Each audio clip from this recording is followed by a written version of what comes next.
Their music bounces off the walls. Heath Wright of Ricochet on the Music Universe podcast. Hey, Matt, how's it going? Oh, it really goes well. How are you? Oh, not bad. Just staying busy is about as busy can get. As busy as we can, right? Yeah, the news never stops in these interviews. We've just done so many, it's almost insane. They certainly do. They certainly do. And but there are a lot of people out there who are not busy, who are taking the time to talk to us and keep us busy, which we are so grateful for. Oh, yes, absolutely. We have Heath Wright, the lead vocalist and co-founder of Ricochet. They're a big 90s band in country music and had a #1 hit with Daddy's Money. They also had their debut single with What Do I Know and, Blink of an Eye. Many great songs. And it was great that he actually chatted with us and love his personality.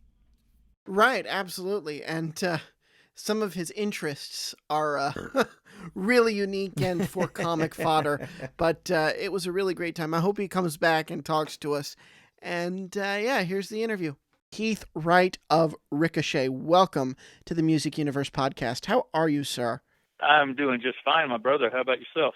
Oh, we are great. What are you doing to stay sane sane and safe while we are all at home? Well, my life honestly hasn't changed that much. I guess I was always kind of a homebody here on my ranch here in eastern Oklahoma. I'm at the Rockin' W ranch like I am all the time when I'm not out on the road. And basically that's the only thing that's changed.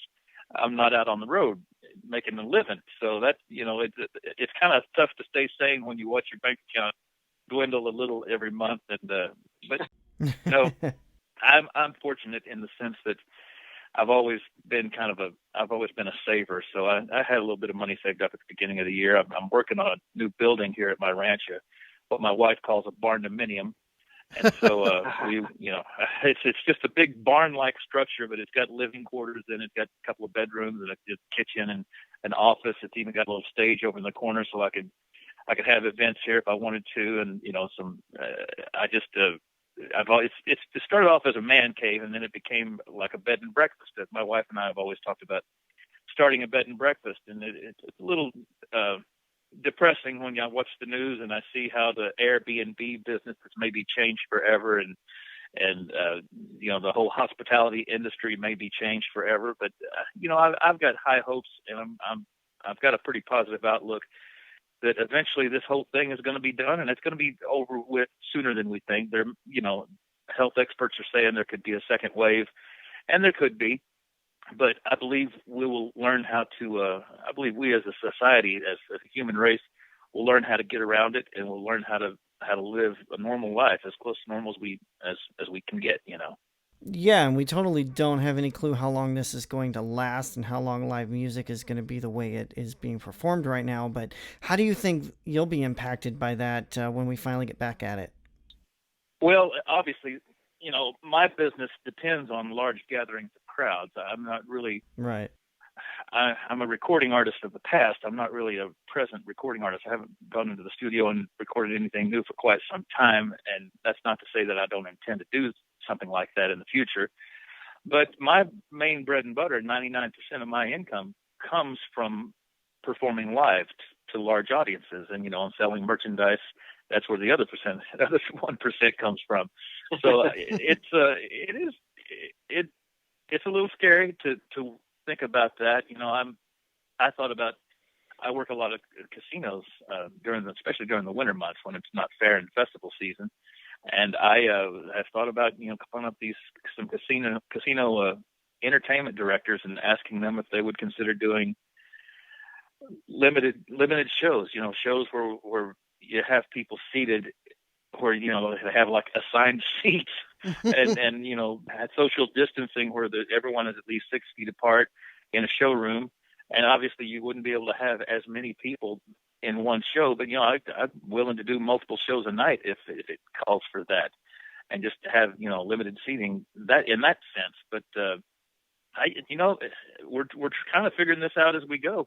We're all just trying to figure out a way to continue making a living, doing what we did. All my life, all I ever wanted to do was play country music and sing and play my guitar and just be a performer.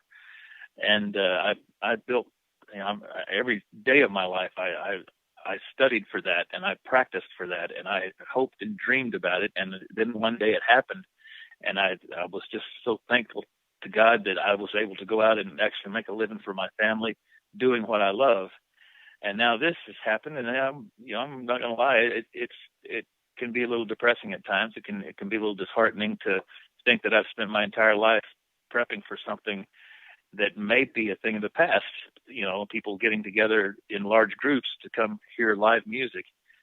But yeah, I just gotta rely on my faith that this ain't the first time in human history that we've been faced with pandemics. Is this right?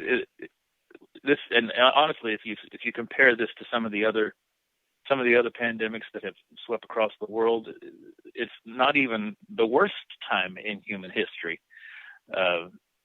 It's just something that's happened in my lifetime that I'm not familiar with, in most of our lifetimes.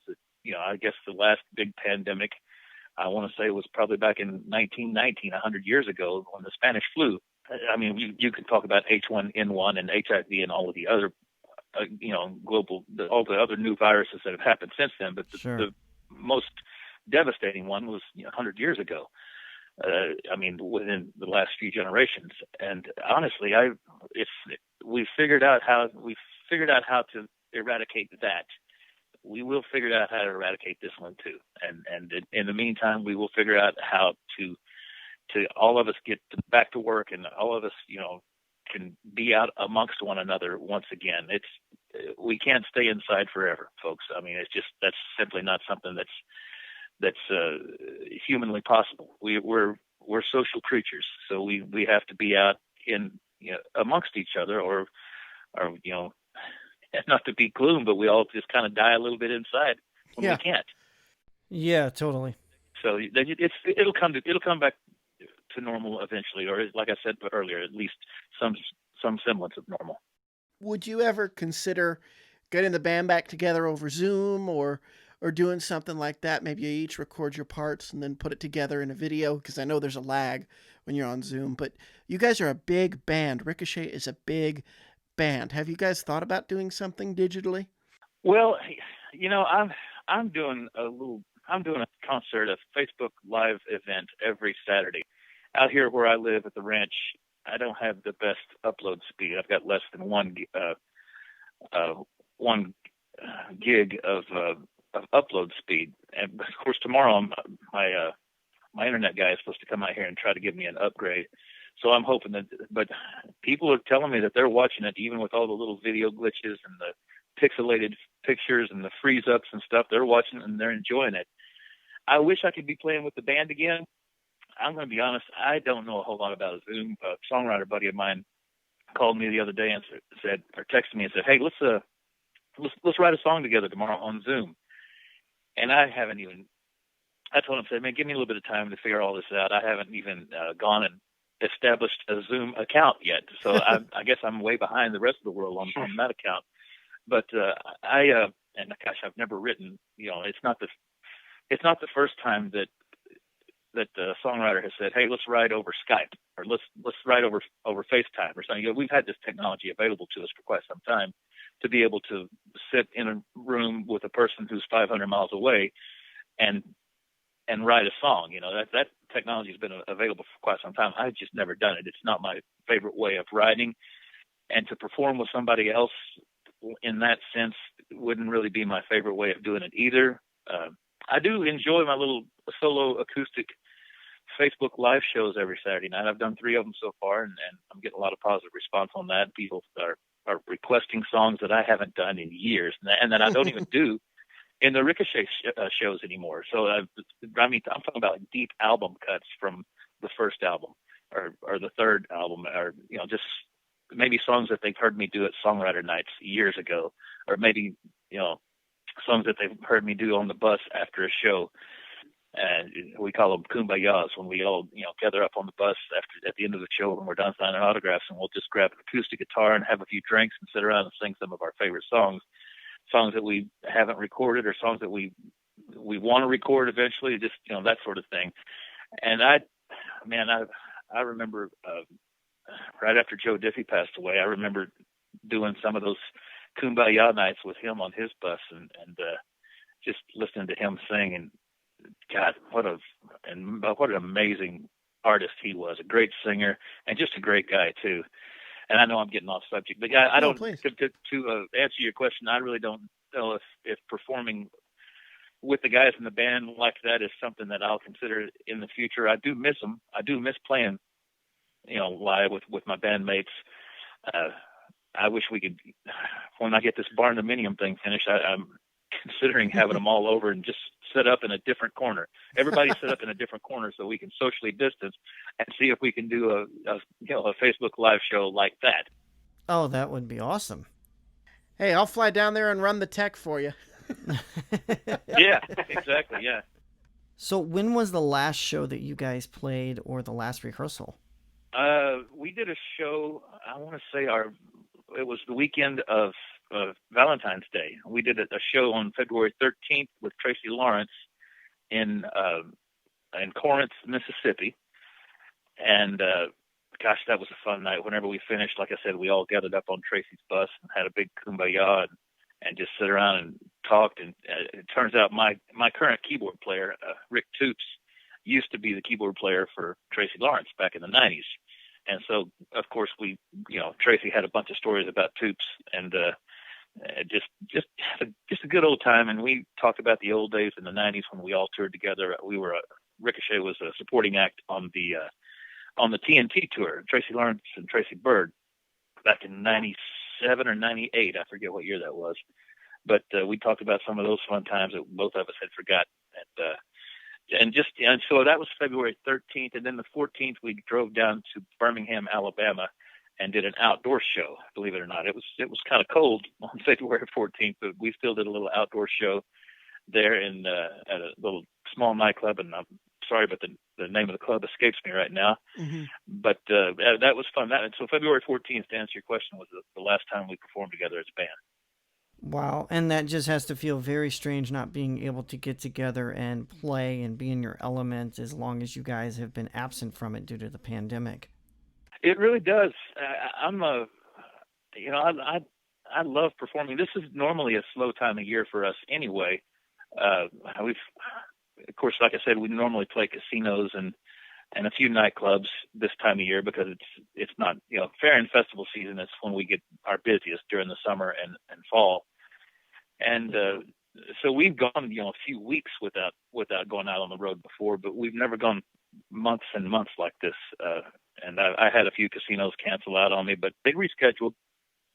Some of these casinos are good clients of mine, so they rescheduled for the fall. So I have, like I said, I've got high hopes that we'll be back out there pretty soon, bringing country music to the people.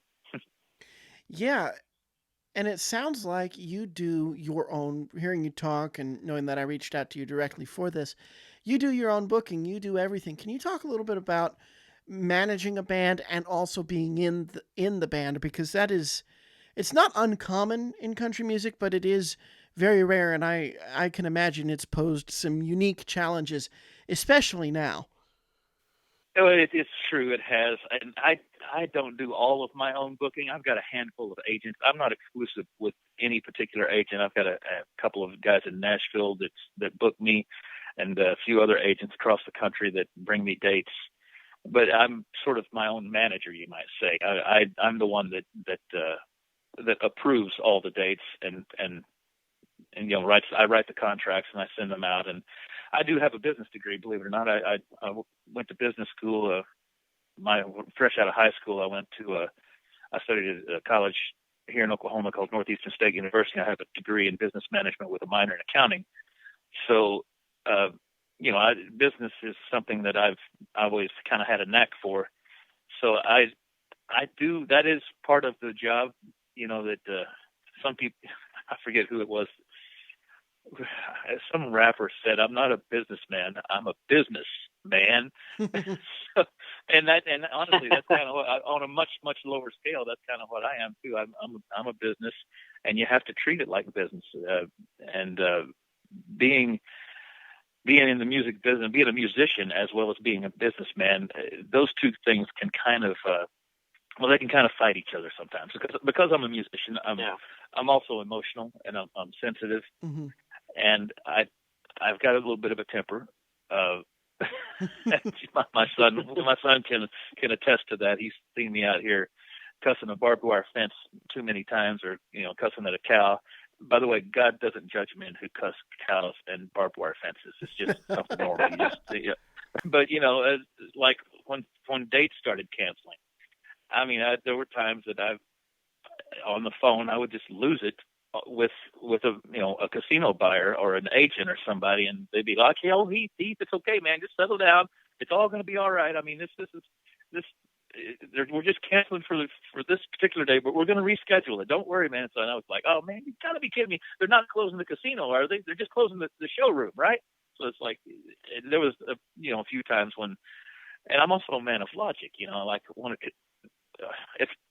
if a place were to close the doors, it made sense to me. But when they were only closing part of the business, like the lounge or the showroom, and leaving the rest of the business open, it didn't make any sense to me. So that's kind of one of my points of contention, and one of the reasons I kind of flew off the handle a time or two at one of my agents. And I have apologized to him since, and everything's cool. But yeah, being, like I said, being a musician and being a creative person, that also means I'm an emotional person, and being a businessman means I'm a man of logic. So sometimes those two things tend to fight each other.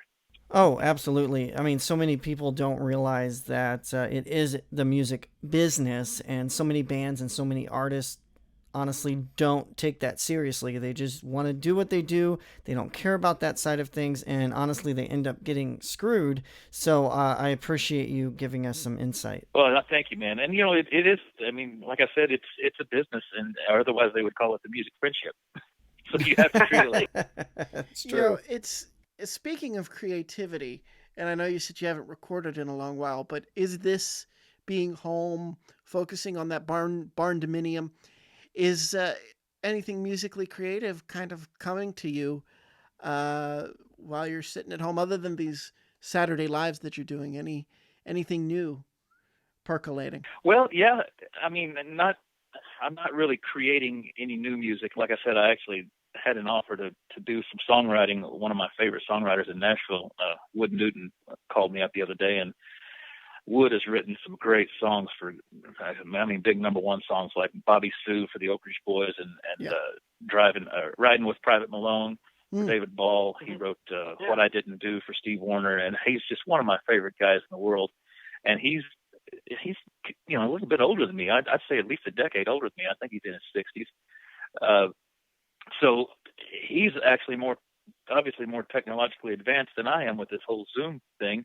And it's on my list to actually sit down with him and try this first with him, because he's the first one to come to me as far as writing songs. And it's been so long since I sat down and wrote a song, because especially since I took over this band, I bought out my last remaining partner in 2013. When Greg Cook decided to leave the band, I bought him out, and we're still great friends. I talked to him just the other day on the phone, and but that made me the sole owner of Ricochet. And so that being said, that also put me in charge of a lot of things that I like we just said, as far as the business goes, I do a lot of the booking myself. I approve every single date that every offer that comes across my desk. I do the interviews. I do transportation. Everything that has to be done. And all of that in addition to running a ranch. It's calving season right now, so I have to go out every day and check my herd to make sure that my first time heifers aren't having trouble calving. And if they are, then I have to get in there and help them. So, I have plenty to keep me busy here, and unfortunately, I just haven't taken the time to sit down and write anything new. But I pick up my mandolin the other day, and I thought to myself, how cool would it be to actually learn a song on the mandolin? I know enough chords just to get me in trouble on the mandolin. So I'm a guitar player by trade. That's what I started off being, and then singing came on after that, and then fiddle.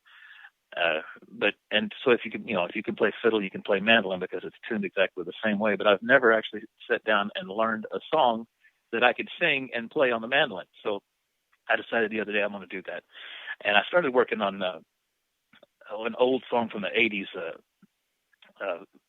Bruce Hornsby's Mandolin Rain. I'm sure you're familiar with it. Oh yeah. I figured if you're gonna learn a song on the mandolin that you want to sing, that's the best one because it's got the word mandolin in it. So I'm working on that just as I thought maybe I might try it at one of these Facebook live shows that I'm doing once I get it down. But it's not there yet. But it's fun. It's fun to practice something new like that.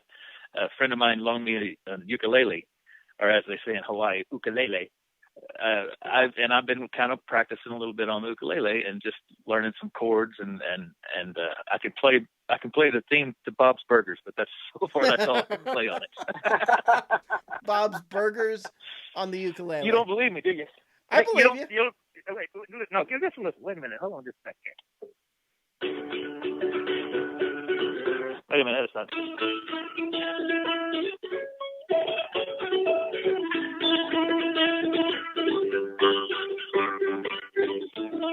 Oh well, there it is.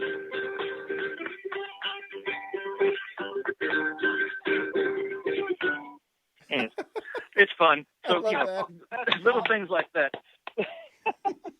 Love that you're a Bob's Burgers fan. That's great. Oh yeah, I love it. I love Bob's Burgers, and we're a weird family, and we all sit around and watch together as a family. Really? I swear. My wife, she's going to hate me for this. My wife is the blonde version of Linda. I'm serious. Drinks too much wine, says inappropriate things. That's what it is. Oh my gosh. It sounds like you do have a reason to record. You could just cover that song. Maybe the band will help you out. I love that idea. Well, I know you mentioned earlier you don't really record anymore. Would you be open to that if you guys came up with like 12 strong songs and put together an album and finally released it? Oh yeah, and we actually started talking about that the other day. There's I'm not under the false impression that I think I'm going to have another recording career on a nationwide basis because my time has kind of come and gone for that. Not to mention the fact that it costs so much money to promote singles on a nationwide basis. But there's here in Oklahoma and Texas, there's a type of music known as red dirt music. Well, in Texas they just call it Texas music, but in Oklahoma we call it red dirt, and it's a more organic kind of raw form of country music, similar to what country music was back in the 90s, honestly. Right, the good stuff. A lot of steel guitar, a lot of fiddle, and songs about country lifestyle and stuff, So I'm not sure if you're familiar with it, but there's a whole bunch of music artists that are very well known in Oklahoma, Texas, and this part of the country, this part of the Midwest. And they make a very, very good living just touring this area and recording their own product, self-producing their own records, and putting them out. And there's even a certain number of radio stations that consider themselves red dirt local music stations, and they play that. And so people will hear that on the radio here in this part of the country, whereas people down in Florida might not have a clue who Stoney LaRue is or who Jason Boland and the Stragglers are, but they're very well known in this part of the country. Actually, I say that, but they're getting this type of music is actually getting more nationwide as we speak. I have a cousin that plays for not Stoney, but plays for Jason Boland and the Stragglers, and they're touring all over the country. Well, normally when we're not in the middle of a global pandemic, but they're as far. All over the country, even down Florida and DC. For some reason, it's growing and growing. I guess because if I had to guess why red dirt music is getting so huge, I would say because people are kind of really longing for that more organic sound, and you can't hardly find that on country radio anymore. That is 100% true. Absolutely. And that's as nice as I can put that. Ooh, come on. No. Give it to us for real. What do you think of country today? What do you think? Well, like I said, I think it's hard to find anything that really says anything. I have a Yeah. songwriter buddy in Nashville. I was talking to him about this very thing the other day. He says most of what country radio is these days is 3 beer commercials strung together. I mean, honestly, if you listen to country radio, it sounds like 3 beer commercials strung together without any thought to how whether this section has anything to do with that section. You know, it's just, and it may not be my cup of tea, but it's somebody's cup of tea because it's selling. You know, and the whole business side of record sales have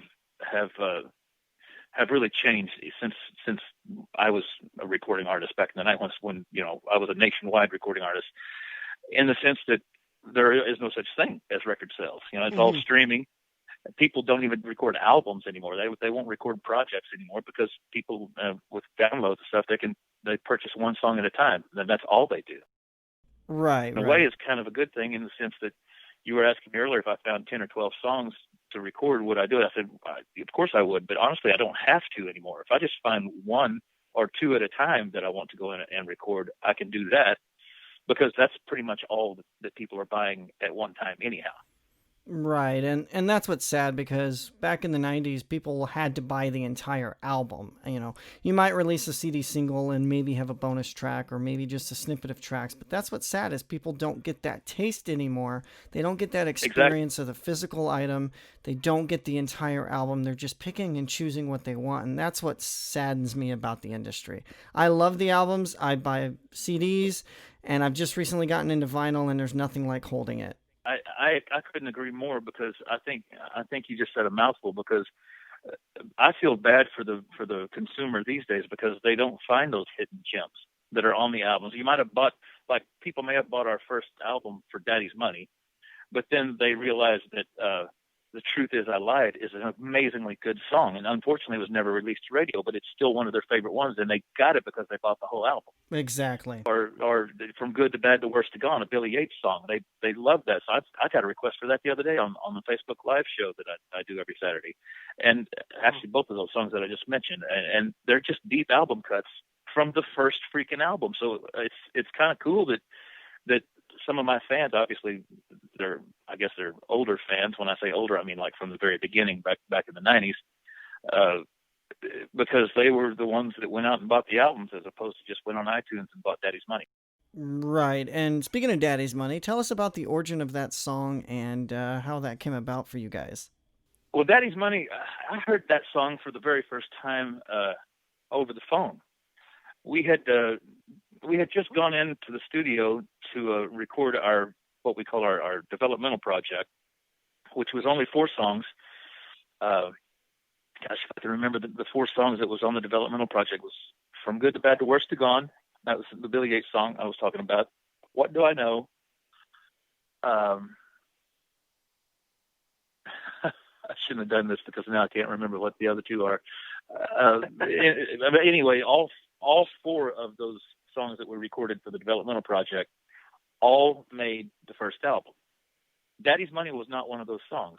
I don't think. No, I'm pretty sure Daddy's Money wasn't one of those songs. Ease My Troubled Mind was one of them, because I actually, we had been doing that one in our show prior to getting our developmental deal. So that was one. And here in a minute, I want to say A Little Bit of Love Is a Dangerous Thing. I want to say that was the other one, but don't hold me to that. But like I said, Daddy's Money wasn't one of the first 4 songs that we recorded. What happens is a record label will give you a small budget. I think in our case it was like $15,000 to go in and do a recording of however many songs you can get done for $15,000, and then they'll give that a listen. And if they think that there's a potential single there, or if they think that the project as a whole is good enough to go ahead and sign you to a full-blown recording contract, then they will. And if not, then all they wasted was $15,000. So basically, we went in and we did those 4 songs. We presented it to the label. They liked it well enough to sign us, and so we went into the whole album mode. Find enough songs to put out an album, because that's how you did it back then. And so right. we just finished doing our developmental project and stuff. And we had a few weeks off, I want to say, with with no dates on the books because we were in the studio, and also we were getting ready to do a radio tour. So we kind of cleared our calendar for the next 6 months. And I had decided to come home to Oklahoma. I was living in Nashville at the time. So I came back to the ranch to visit my parents, and my dad and I had just gotten back from the cattle auction. I decided, since the label had given us a small touring budget to do the radio tour with, and so we each took a small amount of it. I forget, I want to say like $5,000 each or something like that as a signing bonus, and then we decided to keep the rest of it just to pay our travel expenses as we went out to do our radio tour. I know I'm making a long story out of this, but I had just gotten back and I bought some cattle that day, bought some heifers, and my mom says, "Hey, son, Uncle Ron just called and wants you to call him right back." And she didn't realize that Uncle Ron was Ron Chansey, our producer. This was before cell phones, of course, before I owned a cell phone. Right. And so I called him back on our landline. And he says, "Listen here, Heath, I got something I want you to hear, but we're gonna have to jump on this song quick because it's gonna get snatched up." And so he plays Daddy's Money for me over the phone. And after he plays it, he says, "Well, what do you think?" I said, "Well, I think it's the silliest song I've ever heard, honestly, but I think it's going to be a huge hit. We better go ahead and put it on hold and record it." And so we did, and it would have been our very first single, which I think, if it had been our first single, I think obviously it did go number one. I think it would have gone number one even if as our debut single, but we couldn't release that one as our debut single. We had to release What Do I Know, because Linda Davis had also recorded What Do I Know. And we knew that if we went ahead and released the album with What Do I Know on it, that we would lose the opportunity to release that as a single. And so we decided to go with What Do I Know as our debut single, and then follow it up with Daddy's Money. And Daddy's Money was actually number one. What Do I Know went top 5. We were hoping for a number one on our debut single. We didn't get it. It went number 3, I think, on one chart, number 5 on Billboard. But Daddy's Money was number 1 for 2 weeks. Yeah, congrats to that 20 years later. But it's such a great song. What Do I Know? Linda's version is very nice. She has a great version of it as well. And you know what? She was really pleased. When the first time we met her, she gave us big hugs. And, oh, man, I miss hugging. I sort of miss that, but especially Linda Davis hugging. But she gave us big hugs, and she said, "I'm so happy for you guys." And she said, "You know what? I'm happy for me, because I fought to get that song on my project, and that just goes to show that I know a hit song when I hear one." So she was right, wow. You know.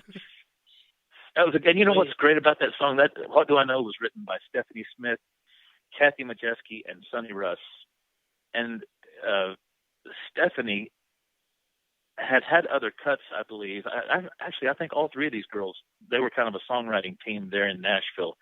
I believe this was all 3 of those girls' very first single as writers. So we singled that song, and it did pretty well. It went from, like I said, number 3 and number 5 on R&R and Billboard, respectively. And then Stephanie got on a roll. She just started. She wrote How Was I to Know for Reba McEntire. She wrote It's Your Love for Tim and Fate. And she just got on a roll. I told her, I said, "I tell you what, you ought to get," because like her first 2 singles was What Do I Know and How Was I to Know. I told her, "You ought to get yourself a bumper sticker or a personalized license plate that says I know." And when people ask you what you know, just tell them, "I know how to write a hit song." That's awesome. Exactly. That was cute. He's so talented. I love it. Well, we are way over our time here because this was so much fun. Oh, man. Thank you. This was a blast. Please come back and talk to us again. Man, this was my pleasure. Like I said, I don't do very many of these interviews anymore, but I kind of, it's nice to talk to somebody other than just my son. Although I love talking to my son, but I think he's getting tired of dear old Dad's company. No, Heath, it was so great having you chill out with us today, because you just gave us a lot of insight into not only the songs that you guys have recorded, but just in the music business in general. And it's really great to have that perspective. So thank you a lot for that. Well, thank you, brother. And you know what? Feel free to edit. I know we went over time, but feel free to edit this any way you need to. No, we absolutely. But this was great. We love when they go over. So Yeah, it's totally. I mean, over time in respecting your time, and we tell you we're going to go this long, and looking at some people, we just want to make sure they're not looking at their watch and Oh not no, going too nuts. But not me, this was not me, brother. Anytime. well. Thank you. Let me ask you one last question before we let you go. Okay. Ricochet, the name. Where does that Uh-huh. come from? The name. Ricochet. Our first manager owned a nightclub in Columbia, Missouri, and the name of the nightclub was the Silver Bullet. And we played there. When we first started off, I bet we played there at least once a month, and for 4 or 5 days at a stretch. We were just a dance band, basically, just a cover band. Mm-hmm. And so Steve's wife, our manager's wife, said it would, when we were looking for a name, said that I think her first suggestion was, how about the Silver Bullet Band? And then she realized you can't name it. Bob Seger's already got the Silver Bullet Band. Yeah. So, but she thought, I said, well, first of all, Bob Seger's got that name already. And secondly, it should be a one-word name like Alabama, or at least no more than 3 syllables, Alabama, Restless Heart, Exile. It needs to be something that can stick in people's mind. And she got to thinking about the sign out in front of the nightclub, and she thought it would look cool on the sign if it said "The Silver Bullet presents Ricochet." And so, she was right. It did look really cool on the sign. Unfortunately, it's been misspelled more than, at the time Shenandoah was broke up, and I think we were the most misspelled band in country music when Shenandoah was broke up. Yeah, both are pretty tricky if you're not careful. I don't think I can still spell Shenandoah correctly. Thank God for auto spell, Yeah. Yeah. Yeah. I don't know how many times I've misspelled Ricochet since we've had this interview booked. Yeah, most people want to make it 2 H's, Ricochet. Yeah. It's the most misspelled band in country music. That's our claim to fame. Well. And you're the hardest working too. That's right. Yeah, hardest working band. I can attest to that. So, well, let's hope you get back to that hard work really, really soon. Thank you so much, Heath. We really, really appreciate this. This was fun. Appreciate Thank you. What's your favorite Ricochet song, Matt? Oh, Daddy's Money. Are you? Of course. Sure. That's how I knew about them. That was my introduction. But I have to say, Heath has one of the most underrated voices in country music. I don't know why they never hit. Like, he was very open about it. He's not a recording artist anymore. Their national time has come and gone. So I don't know why, because there's a lot of 90s artists who are out there still putting out output. We've had Pam Tillis on, Tracy Byrd, Tracy Lawrence. A lot of 90s artists are still prominent. I don't know why Ricochet kind of fell off the map, because he is one of the best voices in music, in my opinion. Oh, yeah, I agree. And What Do I Know was my first introduction to the band as well, and immediately fell in love with that song. But, out of all the CDs that I have, and I have over 1,000, I never had any of their albums. So shamelessly, after our interview, I did hop onto Discogs and picked up their first 2 albums, and they're just fantastic. So when he says, buy the physical item and get the B-sides and the album cuts, you guys are missing out on a lot when you don't do that, whether it's from them or other artists. Physical media is just the way I expect, it's just the way I consume music mostly. And the 90s, man, they're coming back. It certainly has. It certainly has. Well, I think that's it for today. For the Music Universe podcast, I'm Matt. And I'm Buddy. Thanks for listening, and keep checking out themusicuniverse.com, and be sure to subscribe to us wherever podcasts are heard, including YouTube, and follow us on social media.